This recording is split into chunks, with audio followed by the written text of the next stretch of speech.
Howdy heck and hello H2Os, Roller Bros, and Triggered Cheeses alike. I'm your guide Q, and welcome back to r/dating hell. We've got some terrible stories to go through today, so let's just dive inside of them. Hey everyone, I'm Osiris and I like reptiles. Just in case you didn't know, that was my girlfriend Osiris, who is currently experiencing her own dating hell, but let's get into the story. I was asked on a date by a guy on a forum centered around Magic the Gathering. He was funny and also enjoyed making gimmicky decks, so when he said we could meet up one weekend when he was in town, I was excited to meet him. He seemed a bit awkward, but when he said he would be taking a self-improvement seminar that weekend, centering around social interaction skills, I was just happy he was learning to socialize and learning to be a gentleman. I was so wrong. I agreed to meet him outside the hotel the class was taking place in, and I was there quite early. I decided to wait outside and just listen to music. Not long after, a young man came out of the building and began to have small talk with me. He gave me creep vibes, but I didn't have anywhere to go and I was waiting for a date. I told him that I was waiting for my date, and the young man gave me a weird smile, which was confusing. He asked me if I knew what was going on in the hotel, what kind of seminar it was, to which I answered, some sort of self-improvement class? Definitely not. It was actually a pickup artist seminar, sold out and full of men. The young man asked if I would ditch my date and leave him before the others would come out, but I said no. I had promised to meet someone else. He kept insisting that we meet the next day. He asked for my number, which I had to give to him after trying to give him a false one, but he called that and I had to give him my real one, thinking he would leave me alone after that. He did not. He forced me to kiss him before leaving me alone. Unfortunately, he wasn't the only one who tried.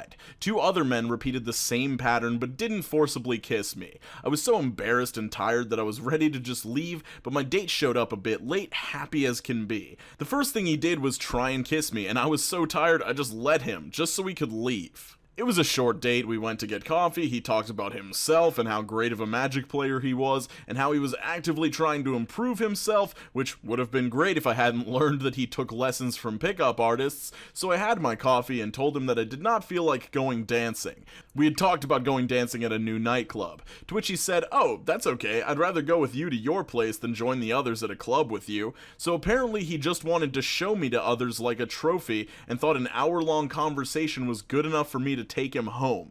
I told him no, I wasn't feeling well due to my period, a lie, and he didn't press it further. Clumsily hugged and kissed me like I was covered in blood. My date tried to contact me a couple times, just like everyone who bugged me to give them my number, but I just didn't answer. I still sometimes get messages asking if I remember them and if I would like to reconnect, but no, never again. Nowadays, I can laugh about it because it sounds so ridiculous, but it was soul-crushing when it happened. That really sucks because, it's so nice to find somebody that you have common interests with, and you would really hope that it would work out. I kind of detached myself from the story and didn't realize how soul-crushing it actually must have been, but to, get hit on by multiple other guys and have this guy attend an event that's only going to make him worse with women, it just really sucks. Just to clarify further, I am excluding the titles of these stories because they have huge spoilers in them. I met a guy on a dating app and we hit it off. He said he was out of town in LA visiting family, so we texted back and forth for a week until he came back and we could meet up. Based on our fun flirting, I picked out a quirky little restaurant, sent him the address, and asked him if the location was okay. He said he lived downtown and this restaurant was in the suburbs, about 20 minutes away from him.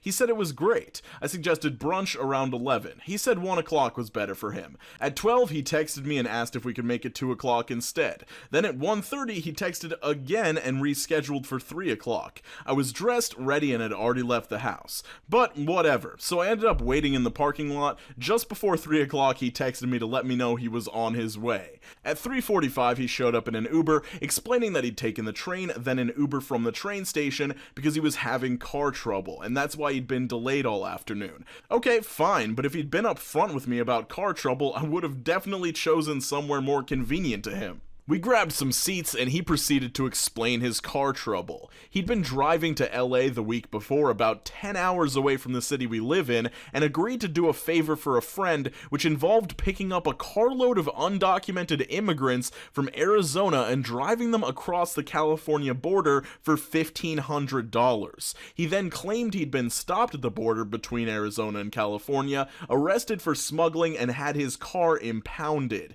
Yes, this was probably a red flag flag, but we were laughing about the whole thing and having a pretty good time. I told him his nickname from that time on would be Coyote. I don't know if that story is true or not, but why would you make something up like that on a first date? Even if it was true, still, why would you tell it on a first date? I'm just gonna stop it right there. I'm pretty sure if you were arrested for smuggling, they'd keep you in jail for more than a week, and it sounds like maybe he's making up that story for cool guy points. Oh, it's definitely a red flag. She's right about that. The check came, but we were enjoying ourselves and didn't want the date to end quite yet. He immediately signed the check and sent it back without writing a tip, so I pulled some cash out and dropped it on the table as we got up. He got this really confused and stunned look on his face and said, "What's that for?" I said, "It's a tip, don't worry, I've got it." He replied with, okay, still looking really puzzled. It was like the whole concept of tipping was foreign to him. Since he was new to the city, he hadn't seen a lot of it, so we decided on an impromptu tour of the canyons.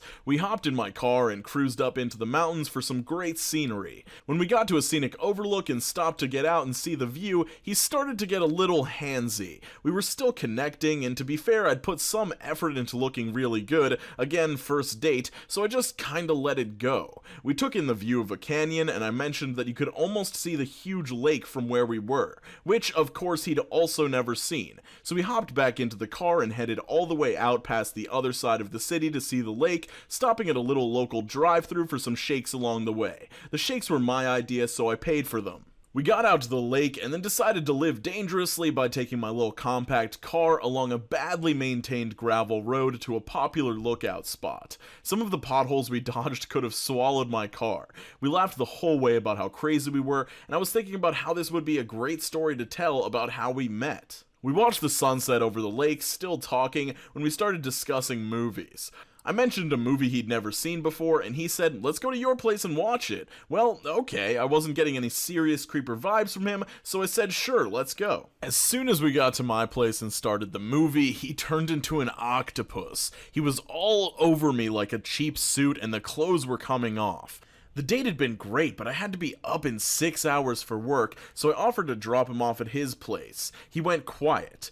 Then he asked if he should get his shoes back on.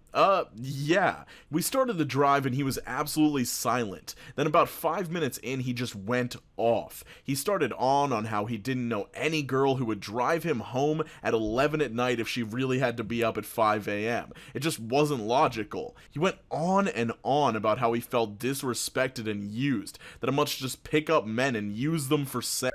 Wait, what? I just pick up men and use them for sex? Yeah, sure, after spending 8 hours running all over creation with them. He spent the whole drive ranting about how I'd used him and treated him like trash, and he didn't know any girl who wouldn't just let him spend the night and then drop him off in the morning. That's right, he'd been expecting to spend the night at my place on a first date. We got into downtown and he refused to tell me where he lived, insisting on me dropping him off at 7-Eleven.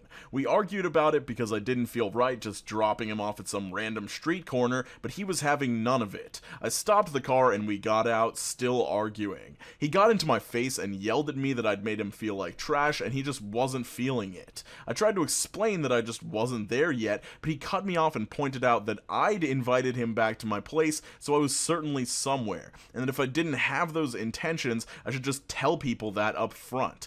Then he stormed off toward the 7-Eleven. That's the last I saw of him. I suspect that he may have not actually had a place to stay, and that's why he was trying to sleep at my house, and why he wouldn't tell me where he lived. Who's using whom now? I get that leaving a tip and paying for 2 shakes doesn't balance the expense for lunch, but I did spend a full tank of gas giving this guy the grand tour, so I kind of feel like we're even. 2 days later, he sent me a one-line text thanking me and saying he'd had a great time. Okay, yeah, sure. We'll just copy and paste that over the original ending and everything will be just peachy. There are so many weird things about this date, but I mean, like, all of those things aside, it is completely unreasonable for him to expect to stay over your house. It's one thing to invite someone into your home. Yes, that is a certain level of trust, but allowing someone to be in your house while you are sleeping in your most vulnerable vulnerable state is a completely different level of trust, and it's totally understandable that you wouldn't want him there if you wanted to go to work tomorrow and just didn't want him in your home while you're sleeping. And the way that he sent that text afterwards is so strange. Like, if this is your strategy for finding a place to stay from time to time if you are homeless or something like that, this just isn't the way to go about it, dude, and you've got a lot to work on. Let me know if you have any suggestions for subreddits or topics to cover. If you want to submit something, hit me up at qsubs@gmail.com, QUESUBS@gmail.com. I'm gonna go see Ma tonight in theaters with Osiris. I'm hoping it's going to be a good time. I'm also thinking about maybe down the road possibly doing horror movie reviews on my second channel. I don't think that'll be a main channel thing. Maybe someday, who knows where my channel will take me in the future. But let me know if you're interested in that sort of thing. I know it's super random and out of nowhere. But anyway, skate on the best of your abilities. Make sure you're drinking more water, guys, and I'll see you very soon. Peace.